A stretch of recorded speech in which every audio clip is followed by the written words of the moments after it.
Haywood, and today we are discussing. Oh, we talked about this last week. We brought ourselves right to this point, predetermined. We're talking about magic, and we're talking about time. They are intimately connected.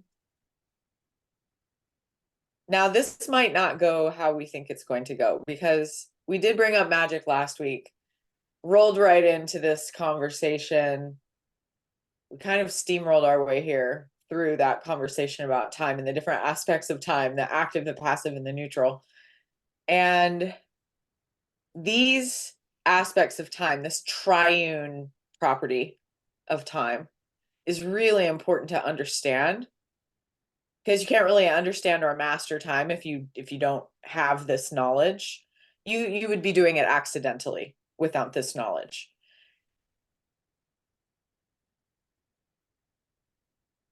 This law of three. I'm like taking a deep breath and I'm pausing and like collecting my thoughts because there's so many different things that are interwoven here.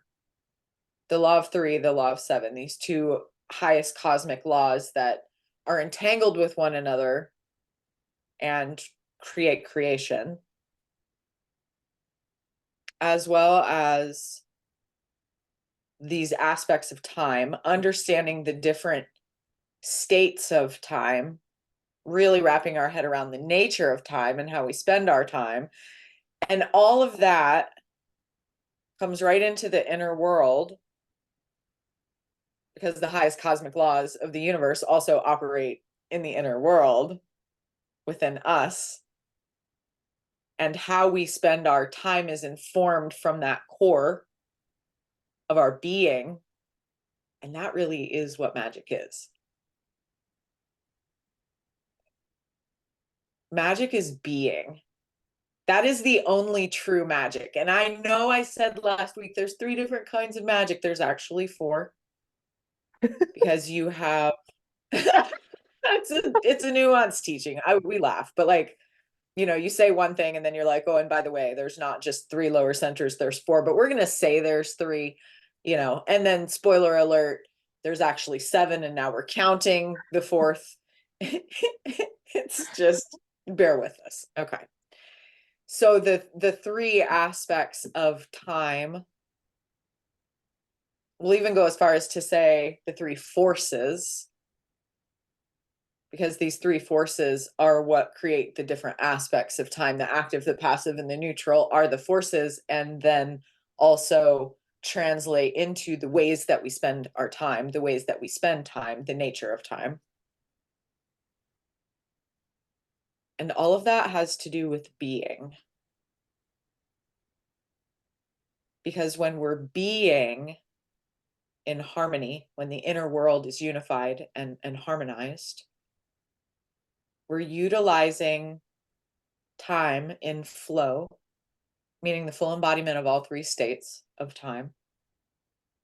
And we have unified those 3 centers of consciousness. And in effect, create the 3 different kinds of magic within ourselves. The 4th being the full unification of the forces in our being through time in magic.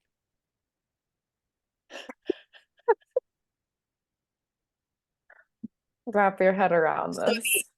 Yeah. Nah, I'm gonna rewind that myself. So the active state, this relates directly to white magic.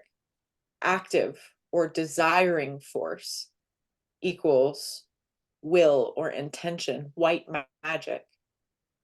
This is where we will things into happen. We set intentions, we speak our affirmations, we do all of this gathering together of intention. This is the white magic. This is where we understand manifestation, correct? Yes. Like when we do have an intention and a will, and the thing that we desire does manifest, and we claim and are so excited because we've now manifested the thing we desire. This would be an experience of white magic, be it conscious or not. You could say that.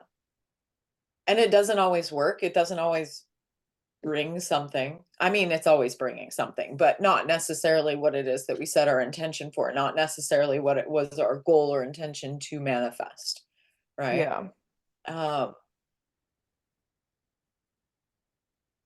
yeah, sending you light. That active state, that like sending you healing energy. It's my will and intention to infuse this space with, you know, uh clarity. You know, whatever that active intention is, that's where that white magic is coming into play. That's the force that it correlates to. The same way that the passive or denying force correlates to black magic. Black magic is intended to be passive. Fear, using fear to motivate someone, is black magic. It's intended to be passive, not to be active, not to apply pressure in a way that says you do this or else. It's meant to be so much more passive, which is telling you something completely different, sending a completely different kind of message. It's not a you do this or else message. It's an if you do this, you get this. If you don't do this, you get this. Like you make the choice, you become the active force in black magic. If black magic is really doing its job and working passively, it's you that is driven to become active. So this is where like manipulation, passive aggressive stuff. I mean, I know Sure. we're talking like lower frequency, but manipulation really came to the forefront of my mind because it can be positive and negative. It's not necessary, to Right. manipulate something is to, you know, form it in a way, but like an avenue of like grand manipulation would be here's this big thing that's happening that instigates fear in the majority of people to then behave in a certain way. Yes, and that would often be black magic. Yes, 100% black magic. And we would say that is black magic in misuse. Mm. Because it's often, as we see in politics, right, in media, it's a do this or else. It's an application of pressure and not passive in nature. So it's a bit nuanced, Mhm. but when we can see that it's that do this or else, even if that's implied, that's a misuse of black magic. Like if I was in uh let's take this conversation to the marketplace. If I say, you need to take my course or you're never going to wake up. You need to learn how to wake up from me or no one's ever going to be able to teach you. That's a misuse. That's not passive. That's a do this or else. Mhm. But if I say the highest teachings in esotericism are available through me, and if you'd like them, you can find them here, but there's only two left. There's only two spots left. That's you becoming active with a passive message. It's up to you to make that decision of, is this right for me? Is this not? And that's where a passive application, because black magic is meant to be passive, is in keeping, is in integrity with the laws. I see. This is where I was getting the idea of manipulation. Again, not Yeah. not Yep. bad per se, but in the sense of Yep. creating a that passivity that creates the desire for action. I wish I could come up with a good example if you were floating through my mind, but that makes sense. So we've got the active or desiring force, and we've got the passive or denying force. And then we have the neutral space. which brings in surrender and sacrifice. This is so important because everyone wants to surrender before it's time. And all at the same time, forget what surrender really means. Okay, so let's talk about that first, because it's really important that we have an understanding, even just a general understanding of what surrender means. So I heard a really great analogy around this that was taken to the wrestling match. And tell me, when you have two fighters come up head to head, that they don't fight, and give it everything they have. Often you won't see anyone surrender, but if you do, if someone does surrender, if someone taps the mat and says, that's it, I'm done, is it at the beginning of the fight? No. It's not at the beginning of the fight. They have put so much energy forward. They have pushed so hard.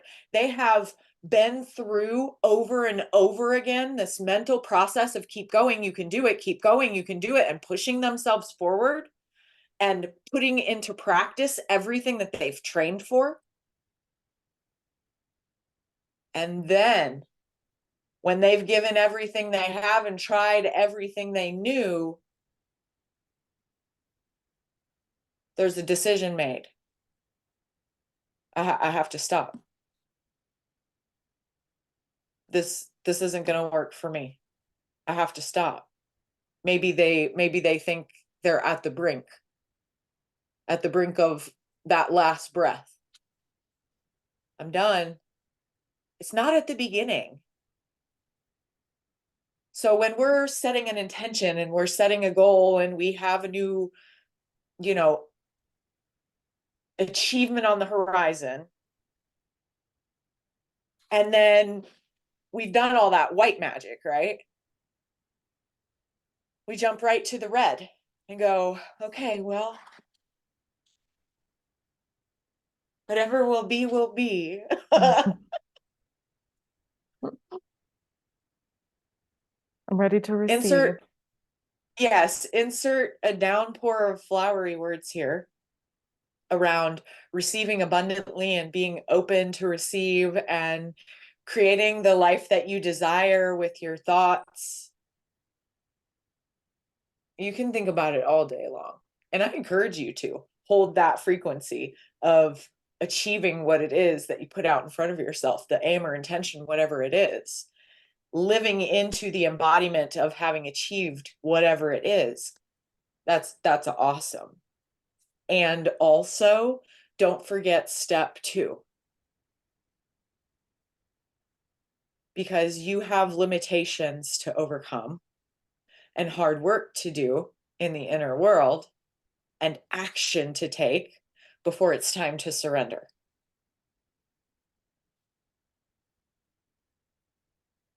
This deeper understanding of how the forces work and what magic really is. Remember, in the beginning, I said the only real magic is being.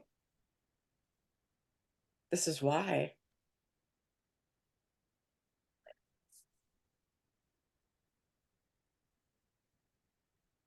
So mind-blowing. The implications. Of understanding when to effort and when to lay back. And that's not all there is. We have to know where we're going. We have to know what it is that we desire. And how can we possibly do that? How can we know?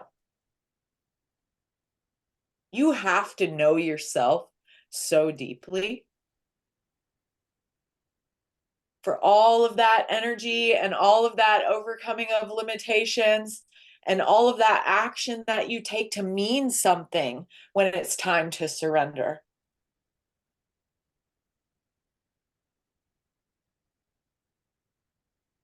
And that's the beauty of the work.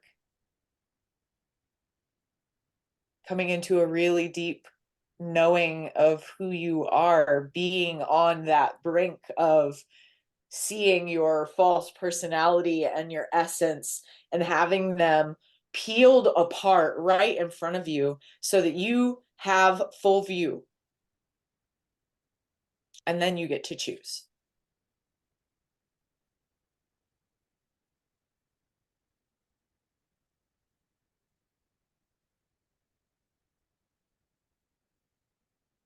There's so many layers in this. It's like already got my head spinning.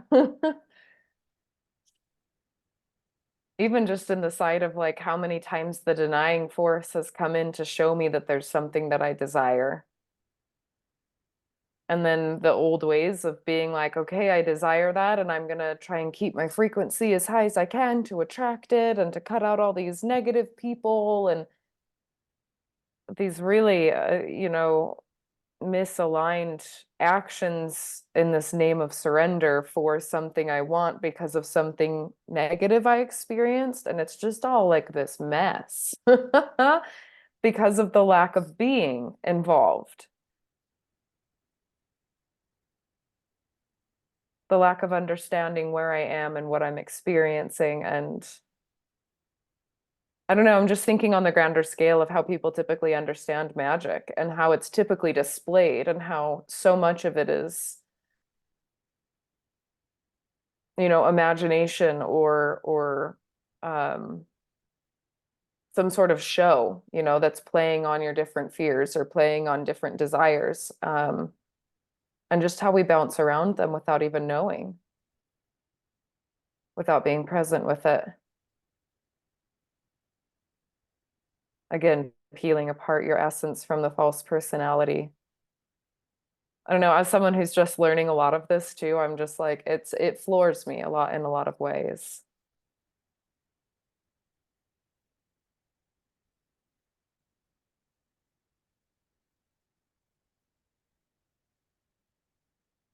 I want to keep it short and simple today. Do you have Yeah. anything else you want to add? No, I We're will going to be talk about rewatching. we are. I know we are. We're going to talk about it again, and I feel like so much was said that is likely new to anyone who would be clicking the play button on this little podcast. So yeah, we'll leave this one where it is. And there's lots more to chew on here. Hmm. Thank you. Thank you. Yeah. And thank all of you for being here to soak this up. Uh, hop into the Akashic Kitchen. Hop inside the Akashic Kitchen on Facebook. We'll drop the link for that in this YouTube video and join the group, as well as the Synapse community. You can find that on Discord, and visit theakashickitchen.com. I'll drop that link as well. You can find programs, services, master classes, and self-initiate.